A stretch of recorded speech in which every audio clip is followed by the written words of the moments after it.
So the question is, what are some things you did to instill or reinforce that our kids had a secure love in Jesus? This last summer, my mom died. She was 88 years old, and myself and my siblings gathered around a campfire, and also our kids, and we told some of the memories of my mom. One of the memories that I had was that every night when we were kids, Mom would tuck us in bed, and Dad too when he was home, and we would sing some Jesus songs, and we would pray our prayers and everything, and that together with their consistent reinforcement of going to church and sending us to Sunday school, and their love for us made a huge difference in my life.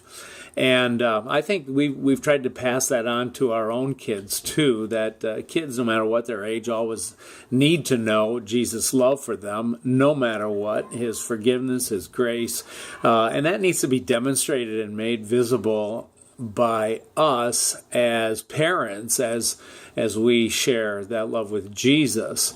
And so when our kids were little, we'd just do fun things with them to show them our love. We'd take time to read with them, play with them, watch appropriate TV. We'd sit down together and make a nest of blankets and pillows and stuff and watch Mr. Rogers' Neighborhood, or maybe Sesame Street or something like that.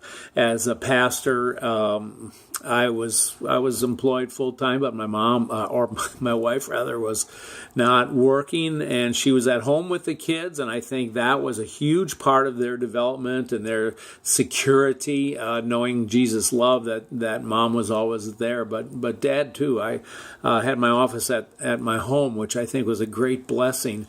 We would take some trips. We didn't have a lot of money, but we'd go to the park, or we'd do stuff around our home, even going grocery shopping together. We just made into a adventure and had a good time together.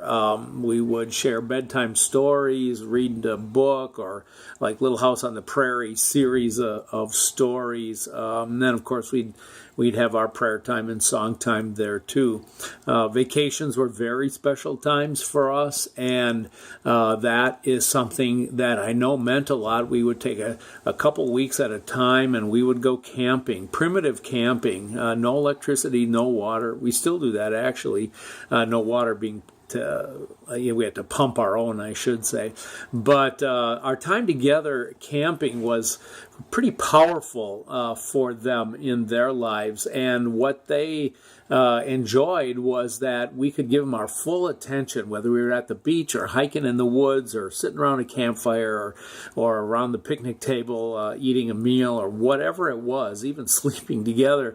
We just gave them all of our attention, and I think that is a great example of the love and attention that our Heavenly Father gives to us. So that was a really great part of sharing secure love and teaching our kids what that looked like. As they got older, of course, we took part in their school events and their games, whatever sports they were involved in, and even as they went off to college, we made special efforts to be with them, always available on the phone.